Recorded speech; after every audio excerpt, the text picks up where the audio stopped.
Hey everyone, welcome back to the Live Well podcast. I'm excited because I have my fiance back again today, and we are going to be diving into getting out of reaction mode because so often people are just living in this constant state of reaction mode, reacting to their phones, their businesses, their kids, all the things.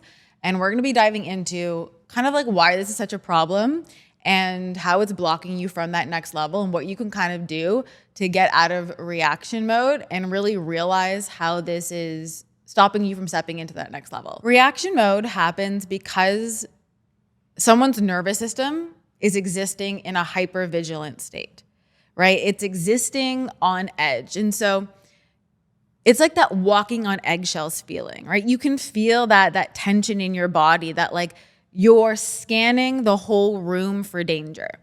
And this happens because your system is trying to protect you, right? If your system can keep you safe, right, then you're going to survive. And this comes from a very primal instinct, something that's wired into our brains from when we had to run from lions in the Sahara. But we no longer have to do that. But what happens now is it's not a lion, but it's money, or it's, the business happening like this. It's maybe a health thing. It's your relationship. It's kids demanding from you. So we've just shifted kind of those things that we're running from, and we're living in response mode to so much more, right? If we think about even the access to technology, social media, we are responding to so many more things now than we used to.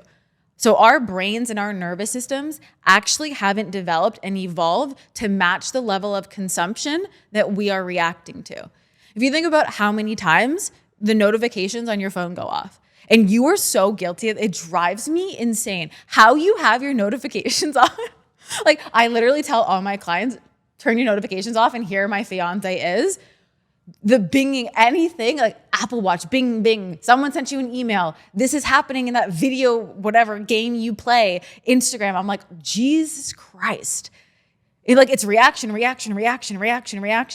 No wonder your nervous system gets overloaded. And that's just your phone, let alone our dog who is getting at you, trying to get for attention, or maybe you've got kids or you've got whatever it is going on for you, right?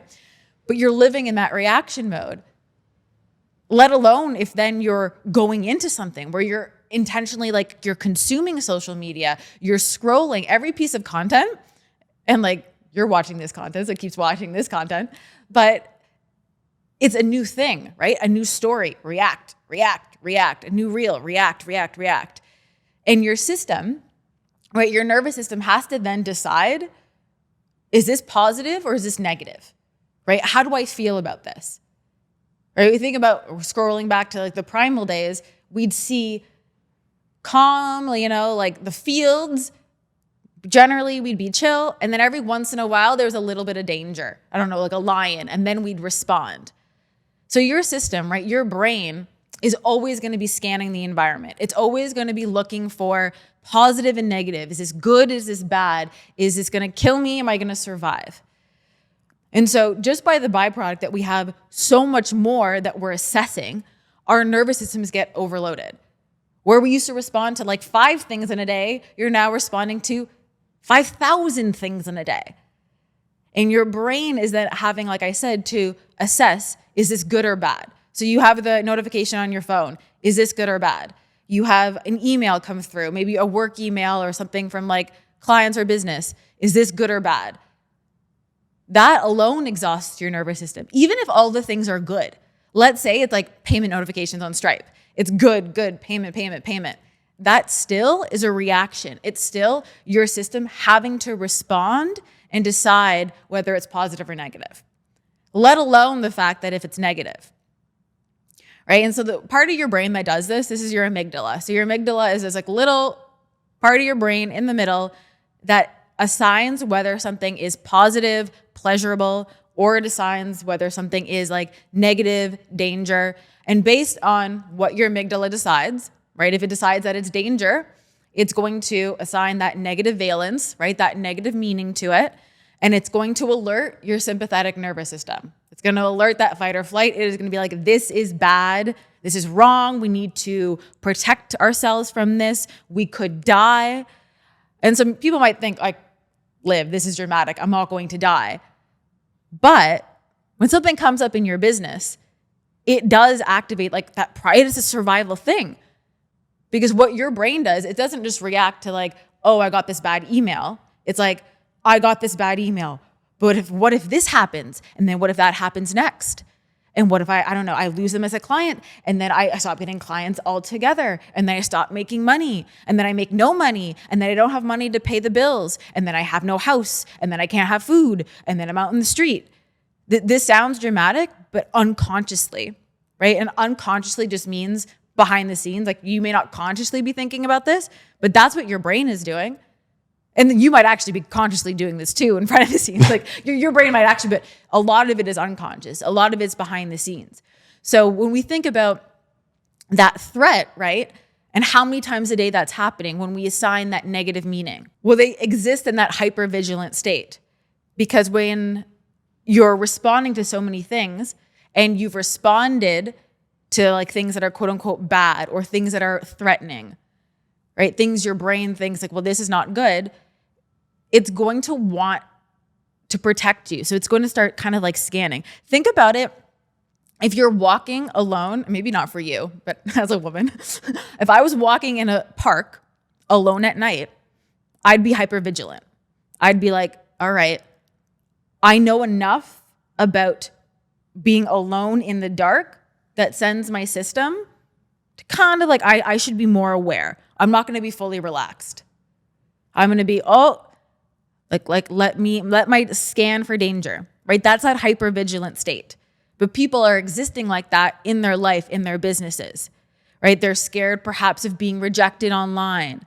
Maybe they're scared of being seen, right? They're scared of what Sally from high school is going to think if they run their business. They're scared if people join their offer or don't join their offer. You know, they're scared of whether they'll make money from this, whether they won't, how many people are in it, how many people aren't, you know, all of these things. And so your system starts to exist in that hypervigilant state and you get on edge. And what happens is that over time, this really starts to wire your nervous system to exist in this state.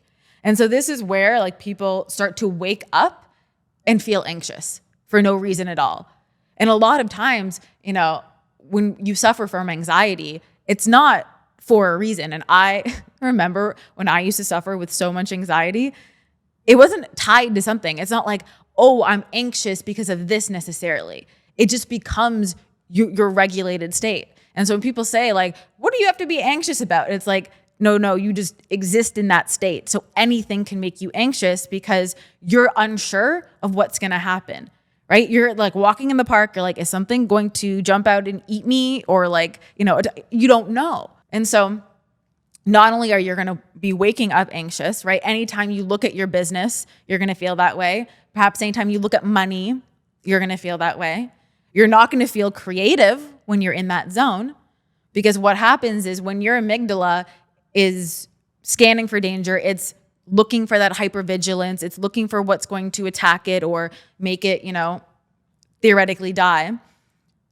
You're in a different part of your brain, right? You're in that survival mode. It's called systems 1 thinking, which means you're not able to access systems 2, which is that creative, right? It's that flow. And we've all been in that state where you get into that flow state and you're like, I am jamming, I am flowing, like no pressure, we're just vibing. You can't get to that state if your system is always hypervigilant. You might get headaches, you might get brain fog, you might feel like analysis paralysis. And so many of my clients actually get into the point where like they can't do anything because they're so paralyzed from their system being so overloaded. And so what happens from here is that, all right, we're waking up anxious. We're getting overwhelmed. We can't think creatively and get into that flow state. We start overthinking in general. You start to overthink everything that you're doing. You start to question everything. And from that space, it's also really hard to break through to another level. It's really hard to up level, to quantum leap, to get to the next step in your business because you're bogged down by this nervous system that is constantly scanning for danger, that's constantly thinking, oh my God, you know, what's going to happen to me? And let's face it, when we're in this hypervigilant state, it's also very hard to enjoy our life. right? It's very hard to even be present in your life outside of your business. Whether you've got kids, whether you got a partner, whether you got just family, it doesn't matter because, well, let's say you're playing with your kids. In the back of your mind, your brain is focused on, all right, did that client sign? Like, do I have the DMs? How much money am I making? Should I be doing more things for the business? Should I be doing that? So even when you try to be present and enjoy life, you're unable to feel that joy, that bliss, that happiness, which isn't that why you started the business in the first place? And what we see now is so many entrepreneurs who started their business to have more freedom, to have more joy, to have more bliss, to have more happiness, are actually more stressed out now than they were before because of all of this pressure, all of this hypervigilance that it's scanning for. And so what we really need to do is we need to get out of reaction mode. So yes, you can get into that flow state, right? And this flow state is where I talk about you actually get to make more money with more ease. Can't do that if you're dysregulated, right? You do that from the flow state. And then you're actually able to enjoy life outside of your business, right? You're not operating with that fear in the back of your mind. And you might not even be like consciously thinking about it, but it's like that fear, that pressure in the back of your mind that keeps pulling you out, that keeps you distracted, that keeps you not fully immersed in the moment. Maybe you feel like you can't even slow down, that you can't be present, that you can't enjoy time with your kids, that you can't, do this because you have to be working in the business. You have to be putting it in. And then you start doing more to get a result, right? How often, and I can say I used to be guilty of this, you're not getting the result and your nervous system is like, shoot, I need to do more to get a result versus just being able to surrender and allow. But good luck telling someone whose brain, whose amygdala is stuck in systems one thinking, is stuck in reaction mode, just chill, just allow, it'll all come to you. You consciously want to believe that. I know you do, but unconsciously your brain won't let you. And so this is where people will try to, do affirmations and they'll say things like, the more relaxed I am, the more money I make. You're consciously saying that, but unconsciously your brain is like, that's not true. We got to scan for this danger and this danger and this and this. And we've got family, we got this, we got blah, blah, blah. It's thinking about 50 million things behind the scenes. Right? And so then you just exist in this state. So this is why it's really important that you can't just sweep this under the rug. And so where people sweep it under the rug, right? When they avoid these triggers, when they avoid looking at why they're dysregulated in the first place, and they just try to bypass their way out, they don't actually stop being in reaction mode. They don't stop that primal part of them that is going to constantly scan for danger because they're still going to be stuck in your subconscious. So think about sweeping dust under the rug. If you were cleaning and you sweeped it under the rug, does the dirt disappear? No, it's just kind of hidden. So you sweep it under the rug. You're like, all right, it's consciously in my mind right now. Consciously, I'm worried about the business. Consciously, I'm worried about money. I'm going to sweep it in the back. I'm going to put it into my subconscious, the unconscious mind. But that's still playing out behind the scenes. The dirt is still under the rug. If you were to walk over the rug, if you've been sweeping under it for a long time, there's going to be a lot of shit under that rug. It's still dirty. And then you're doing things consciously trying to bypass, but you never kind of address it. And so from there, with all of this avoiding, you never get out of that reaction mode. You never allow your system to calm down. And then you're never able to enter that relaxed state where you're calm and relaxed as a baseline. And then that's where the anxiety gets worse. That's where the panic gets worse. And sometimes it gets into panic attacks and severe anxiety and overwhelm and all of these things where then maybe your system even just shuts down. You have a full nervous system shut down. Then you can't do anything. Then you have to take a break from the business for forever. You have to burn it down. You realize that's not the way to do it. And we go through this whole cycle. And I was like, let's just avoid that cycle by learning how to have a business, how to scale it, but to do it in a relaxed way where your nervous system feels chill and calm and at ease. Now, to add on top of all of this is the fact, which makes it so much worse, is that your system, we talked about reacting to the notifications, the emails, the kids, the dog, the this and that, but it also can react to perceived threats. So a perceived threat is anything that is the potential to happen. So a real threat is what is actually in front of you right now. Back in the day, the primal thing is the lion is in front of you right now. In your life right now is my kid is sick, or, did this person sign up for my offer, or no one signed up yet, or this is where we're at for the month. Like that is a physical truth of the matter of what's happening. Perceived is the potential for something to happen, right? It's like, what if the shoe drops? What if the money stops coming in? What if no one signs up? What if only X amount of people sign up? What if it doesn't work? What if people judge me? What if, I get backlash? What if I get this, right? It's the what if, it's the potential, right? So your system, based on what's happened in the past, will have this lens that it looks through when it comes to perceived threats of what it perceives to be a danger, right? So if you've been made fun of before, maybe someone's judged you before, you're going to have that perceived, we're going to avoid that at all costs. We do not want to be judged again. That's a perceived. So we're going to be looking out so that it doesn't happen again. So not only do we have all the things that are actually happening in life that we have to react to, but then we have all of those perceived threats, all of the what ifs. Can you imagine adding in all of the what ifs that could go wrong in life and in business, and you're trying to process that through your nervous system, plus everything that is actually going on? No wonder your system is overloaded. No wonder you're in reaction mode. And so what happens is when you go into these perceived threats, when you go into the what ifs, you bring the emotions of that into the present day, into your body, right? Because when we go into the what ifs, you bring that emotion with it. What if this happens? What if it all goes away? It's normally not like what if it all goes away? It's like, what if it all goes away? You feel it in your body, like you feel it like that pit in your stomach, that heaviness in your chest, that panic, it like you might even get sweaty, your heart starts to race, like it's a somatic response. You do that 50 times a day, you do that with everything.